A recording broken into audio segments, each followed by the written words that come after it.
Hello everyone, hope you guys are well. Welcome back to my channel. This is Nur Hussain. I'm going to discuss about the strategy of investing today. When you invest in share market, which strategy you should follow. I'll be explaining to you everything, how you can successfully invest. At the same time, I'll discuss about the growth stocks. I'll be discussing about speculative stocks as well. To be successful or failure in investing in share market, that depends on your strategy. If you follow the right strategy according to your mindset, your character, and your situation, you will be successful.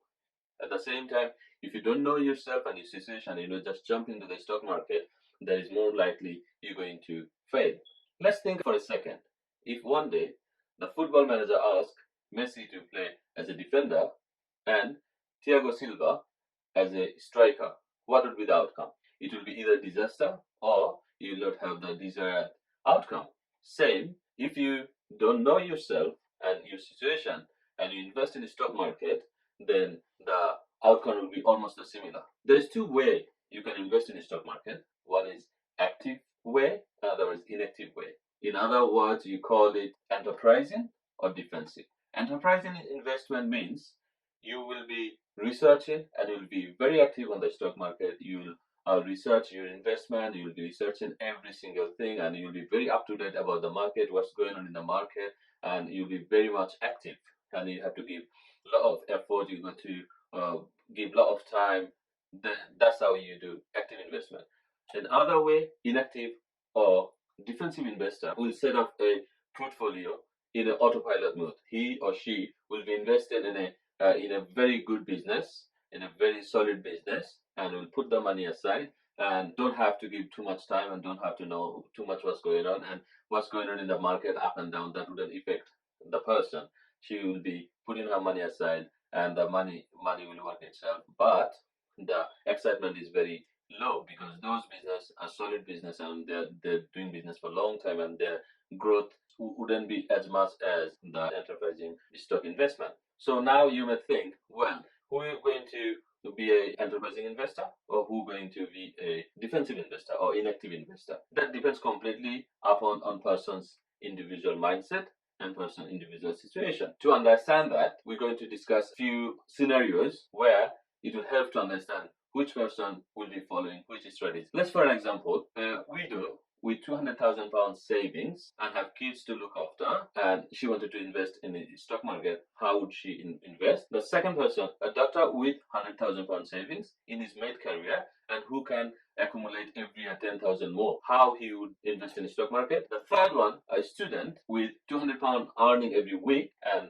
£1,000 savings a year. The student want to invest in the stock market as well. How would he invest? So for first scenario, the widow, she has lots of responsibility and lots of constraints. So when she would invest in the stock market, she has to make sure she doesn't lose her money or she doesn't take too much unnecessary risk. And so for that reason, when she chooses stocks, she has to be very conservative and very she has to think a lot before she invests her money because she cannot afford to take too much risk. So on her situation, it will be wise to invest as a defensive investor. She will be putting her money in only good businesses and the money will grow by itself slowly. Having said that, it doesn't really mean she cannot be an enterprising investor.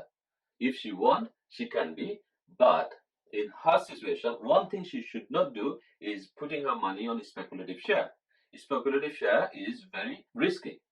I will discuss more about this speculative share at the end of this video. So stay with me. Just for now, remember this. A speculative share is more risky than other stocks or other shares. So on her scenario, it will be wise to be a defensive investor. But if she wants, if she has time and thinks yes, she can do research, she's willing to learn more, she can be an enterprising investor as well. But one thing she should not do is buy any speculative share. The second scenario is a doctor in his maid career. He has £100,000 savings. He can add 10,000 more. So in doctor case, because doctor profession can be very time consuming, even though the doctor doesn't have constraint like the widow, but still it depends completely on doctor which way he wants to invest. If he wants to invest as an enterpriser, he has to consider to give a lot of time, a lot of effort on the stock market. On the other hand, if he thinks no, I'm busy, I don't want to put too much time, but I want to invest, then for him it will be wise to invest as a defensive or inactive investor. The third scenario, the student with £200 income every week and £1,000 savings a year, he should put some money into bond and some money in stocks. As a student, he is still in very uncertain situation. He has to pay for his tuition fee. Any emergency can arise. So if that happens, so he has bond to cash up, or he has spare cash in his hand, and at the side he invests some money on the stock market, and that will slowly accumulate. By the time he will finish his study, then he will have a good savings. And after finishing his study, then if he decides, yes, now if I want to be an enterprising investor, he can do so. But at the moment, considering his situation, he should consider to be a defensive investor. Now, let's talk about growth stocks. Growth stocks perceived to be the stocks that did well last year in the past, and they will do well in future, and their growth is very well, at least twice what they have done last year. It perceived as they will be doing twice as good next year. So these stocks are very uh, volatile or very bit risky in a way, because growth stocks usually doesn't pay any dividend. It completely relies on their performance. So what happened in the market, if they keep doing well, their share price keeps going up. But once the business slow down, then their share price also fall drastically. Any simple mistake the company do, it has a very big effect on the share market. So in terms of when you buy in growth stock, one thing you have to make sure you do not buy in a high price. Timing is very important when you buy a growth stock, because if you buy too high and the price go down, it can go hugely down. Then you'll be losing a lot of money, or you have to wait long period to come up where it was when you bought it first. So timing is very important. When you buy growth stock, make sure you don't buy it in a high price. So wait for the right moment, set up your time when you want to step in a good price. Then you hold it for a year, 2 year, or after you, and when you realize, yes, this business, there's no more chance it can go, you feel like it's not going to go higher than this, then you sell and you make your money. This is how the growth stock works. Now you may say there's two types of investing in strategies. One is active or inactive. So for growth stock, who will do what? Who will go for growth stock? How a enterprising investor will approach growth stock, and how the defensive investor will approach the growth stock. Growth stock, by its nature, is a bit risky stock, so it is advisable the defensive investor should not go for growth stocks. But if he has time and he wants to willing to take a bit of risk, then can try and hold the share at least for 6 months, then decide whether to continue to keep it or sell it. Enterprising investor is the main one who will invest in growth stocks, because they will be very much active on the market. They will know what's going on, and they will be keeping an eye at least once a week where they put the money and how it is performing, and they will make the minds according to the market situation. So growth stocks mainly for enterprising investor. Now let's talk about this speculative share. Speculative stocks are those stocks which are performing in the market with people's perception about the stock, but their business is not real yet, or in reality they will do better in future. But it can be true, cannot be true. I'll give an example of Virgin Genetic, which is very highly speculative share. What is Virgin Genetic? Virgin Genetic is a company which is backed by Virgin and Richard Branson. This business is trying to create a market for space tourism. They will be taking people to the space commercially. People who wants to go and visit space and come back. So they are still in research stage. By early next year, probably Richard Branson will first go to the space. If that becomes success, even the last month they did a test flight which failed, and because of that, the share price has gone down hugely. I will show you a graph to explain exactly how it affects on the market when there is a good or bad news about that company, because this is completely people's perception about the stock, and people, because this is not real yet, the business has not been established or hasn't proven yet.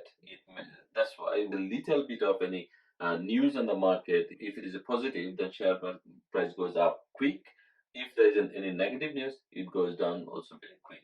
So it, for speculative investment, Benjamin Graham suggested you should never put more than 10% of your portfolio money. Now, let's have a look on Virgin Galactic.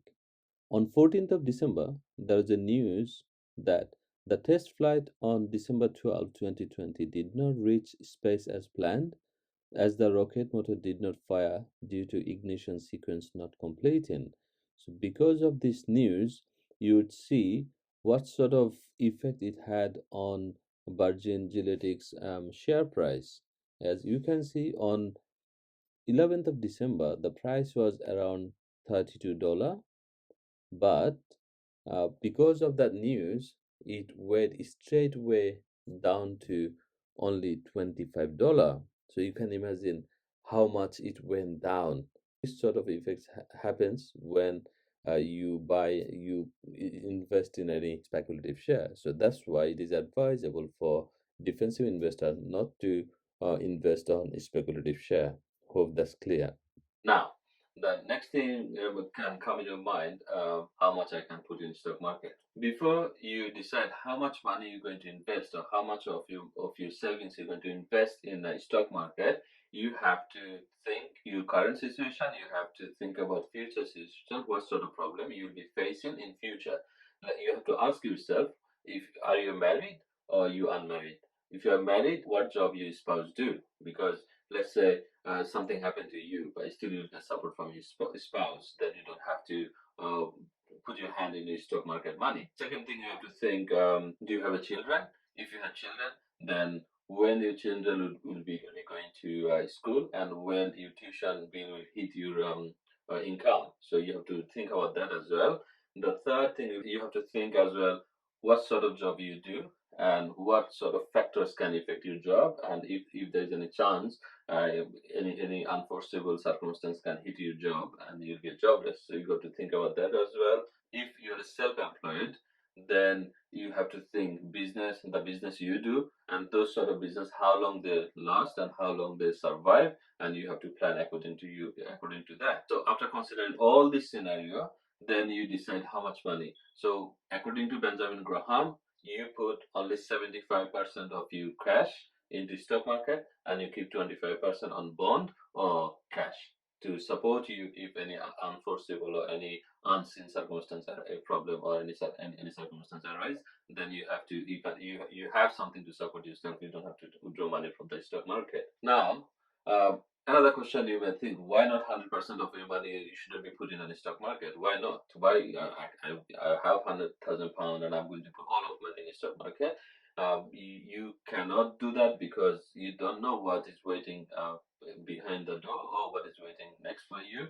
To be in safe side, you should never put your 100% of your money on the stock market. Yes, with only one condition, only 30% of people would be able to put the 100% money on the stock market if the person can support himself at least for a year. Then let's say no matter what happens in the market, no matter what happens in his life, he or she don't have to touch the money he put in the stock market for a year.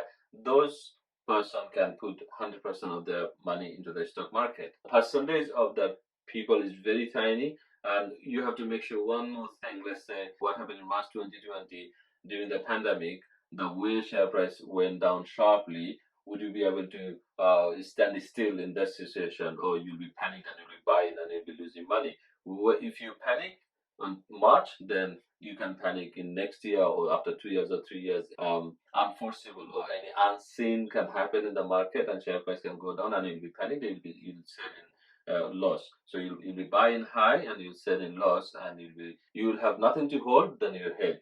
So you got to make sure you have enough money or you have enough backings to support yourself and your family for a year. Then you put all your money in the stock market. If not, then only 75% of your money you put in on a stock.